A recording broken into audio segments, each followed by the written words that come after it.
Halo semuanya, kembali lagi dengan saya Aprilianti dari Universitas Sriwijaya, Fakultas Keguruan dan Ilmu Pendidikan, Program Studi Pendidikan Pancasila dan Kewarganegaraan. Nah, hari ini kita mau bahas mata kuliah Politik Internasional. Mata kuliah ini diampu oleh Bapak Dr. Andes Alfiandra MSI dan juga Bapak Edwin Nurdiansyah SPD MPD. Nah, kita mau bahas materi tentang konflik internasional. Pasti semuanya pada penasaran kan, bagaimana sih konflik internasional itu? Mari kita simak video selanjutnya. Nah, sebelum kita bahas tentang konflik internasional, tentunya kita harus tahu dulu tuh karakteristik konflik internasional. Nah, politik internasional sama seperti halnya dalam kehidupan sosial, senantiasa berkaitan dengan konflik dan kerjasama. Meskipun dalam tingkat tertentu, kompetisi atau konflik masih terdapat jarak, yakni adanya kontrol pada masing-masing jenis konflik. Nah, dalam tataran sistem internasional, intensitas dan tingkat kecenderungan untuk menekankan pada unsur-unsur kompetitif semakin intensif. Intensitas atau kecenderungan tersebut tercermin dalam bentuk-bentuk perang, perlombaan senjata, dan lain sebagainya.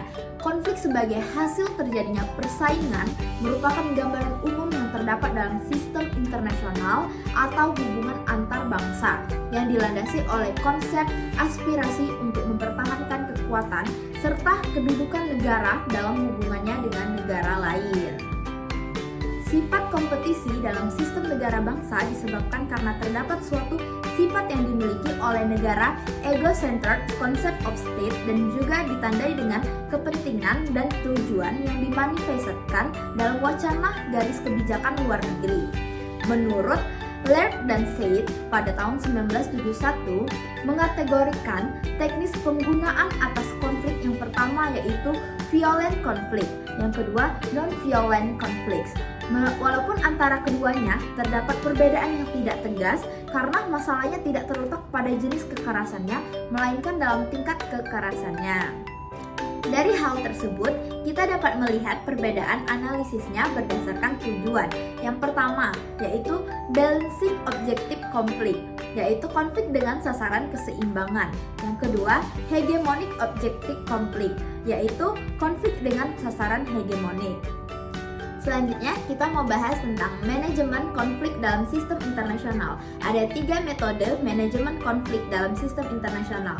Yang pertama yaitu perimbangan kekuatan, yang kedua yaitu metode keamanan bersama, dan yang ketiga metode pemerintahan dunia atau world government. Jadi, kita mau bahas metode yang pertama yaitu metode perimbangan kekuatan. Tujuan yang akan dicapai dalam bagian ini adalah untuk menguraikan secara umum upaya-upaya pengelolaan konflik-konflik dalam sistem internasional yang ditampilkan berbagai pendekatan, teori, dan metode yang memberikan kontribusi atas pemecahan permasalahan. Adapun pandangan Amstutz pada tahun 1982 bahwa metode ataupun pendekatan teori manajemen konflik dibagi menjadi 3. Yang pertama yaitu perspektif yang mengasumsikan bahwa power berada dalam konstruksi realitas sebuah sistem internasional dan juga diperlukan dalam pengelolaan perdamaian. Yang kedua yaitu bahwa hubungan internasional yang harmonis dapat diwujudkan dengan cara avoiding power. Yang ketiga yaitu bahwa perdamaian dapat dipelihara dan dipertahankan jikalau dengan cara reduction dan elimination. Selanjutnya, metode kedua yaitu metode keamanan bersama. Masalah keamanan bersama senantiasa berkaitan erat dengan creation of cohesion of state. Nah, hal ini didasarkan pada pandangan suatu komitmen di antara anggota. Komitmen tersebut menyatakan bahwa jika salah satu anggota organisasi keamanan bersama ini atau dalam sistem mendapat serangan atau agresi, maka serentak dengan itu oleh sistem organisasi dilakukan perlawanan terhadap agresor. Metode yang ketiga yaitu metode pemerintahan dunia.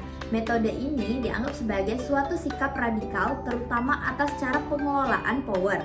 Asumsinya, di dalam suatu tatanan atau tertib atau order yang diciptakan dan ditujukan kepada upaya perdamaian dunia, maka kekuatan-kekuatan politik itu harus didesentralisasikan. Dalam metode sistem keamanan bersama, berusaha menciptakan suatu monopoli atau pengaruh dalam sistem internasional. Sedangkan dalam metode ini lebih menekankan pada sistem hubungan antar negara yang didasarkan kepada proses transformasi.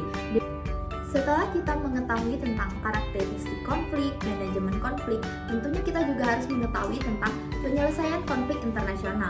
Penyelesaian konflik internasional ini juga dibagi menjadi 3. Yang pertama yaitu penyelesaian konflik secara damai, yang kedua perdamaian melalui organisasi internasional, dan yang ketiga yaitu penyelesaian konflik secara kekerasan. Pembahasan selanjutnya yaitu tentang penyelesaian konflik secara damai. Dapat dilakukan menjadi 2. Yang pertama yaitu arbitrase internasional dan yang kedua yaitu pengadilan internasional. Nah, kita bahas dulu nih, apa sih arbitrase internasional? Arbitrase adalah merupakan suatu cara penerapan prinsip-prinsip hukum terhadap sengketa dalam batas-batas yang telah ditujui sebelumnya. Penyelesaian metode ini dapat ditempuh dengan jalan melalui pengadilan atau dengan dilakukan di luar pengadilan. Sengketa yang bersifat justiciable sering disebut sengketa hukum karena timbul dari hukum internasional, sedangkan yang bersifat unjusticiable disebut sebagai sengketa politik karena hanya melibatkan kebijakan atau urusan di luar hukum internasional. Penyelesaiannya dengan cara pertimbangan politik. Selanjutnya yaitu pengadilan internasional. Di lingkungan internasional, salah satu cara penyelesaiannya melalui pengadilan, yaitu dengan cara mengajukan sengketa ke hadapan Mahkamah Internasional. Mahkamah Internasional memiliki 2 wewenang. Yang pertama yaitu melaksanakan atas perkara biasa, dan yang kedua memberi pendapat mahkamah yang bersifat nasihat. Selain melalui pengadilan, sengketa internasional bisa diselesaikan di luar pengadilan, yaitu negosiasi, mediasi, good office, konsiliasi, dan juga penyelidikan. Penyelesaian konflik yang kedua yaitu dengan cara perdamaian melalui organisasi internasional dan regional. Yang pertama, penyelesaian melalui organisasi internasional. Penyelesaian dalam tataran regional atas berbagai konflik internasional secara damai dengan menggunakan jasa organisasi-organisasi regional. Yang kedua yaitu penyelesaian melalui regionalisme. Yang pertama melalui regionalisme ASEAN.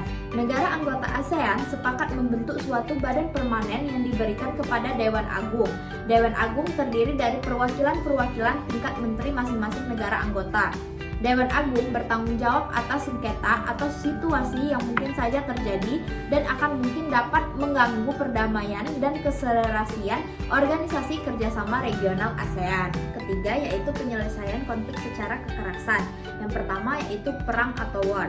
Selain upaya-upaya penyelesaian sengketa secara damai, terdapat juga cara penyelesaian konflik dengan cara tindak kekerasan. Konflik yang memakai kekerasan pada umumnya disebabkan pertentangan dalam rangka mencapai tujuan tertentu seperti peluasan wilayah teritorial, keamanan, jalur, kemudahan menuju arah daerah pemasaran, persekutuan, revolusi dunia, penggulingan pemerintah dunia yang tidak bersahabat, dan lain sebagainya. Negara-negara akan menggunakan metode pemaksaan tanpa kekerasan apabila prosedur secara damai tidak dapat menyelesaikan konflik-konflik tertentu. Kategori pemaksaan yaitu yang pertama pemanggilan diplomat, yang kedua pengusiran diplomat negara lain, yang ketiga penolakan untuk memberikan pengakuan, yang keempat pemutusan pengakuan hubungan diplomatik, dan yang kelima penundaan pelaksanaan perjanjian-perjanjian. Yang kedua yaitu tindakan bersenjata bukan perang. Tindakan ini berarti penggunaan kekerasan senjata akan tetapi belum sampai pada kategori perang. Tindakan ini sering disebut sebagai perang pendek atau tindakan kekerasan yang terbatas. Yang ketiga yaitu retorsi. Retorsi merupakan tindakan yang tidak bersahabat yang dilakukan oleh suatu negara terhadap negara lain yang terlebih dahulu melakukan beberapa tindakan yang tidak bersahabat.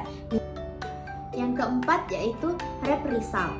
Reprisal dapat diartikan sebagai upaya pemaksaan yang dilakukan oleh suatu negara terhadap negara lain dengan dimaksud untuk menyelesaikan suatu sengketa yang timbul sebagai akibat negara yang dikenai represial telah melakukan tindakan ilegal atau tindakan yang tidak bisa dibenarkan. Baiklah, mungkin itu saja materi konflik internasional yang dapat saya sampaikan pada hari ini. Semoga bermanfaat dan terus semangat belajar. Terima kasih. Wassalamualaikum warahmatullahi wabarakatuh. Bye-bye.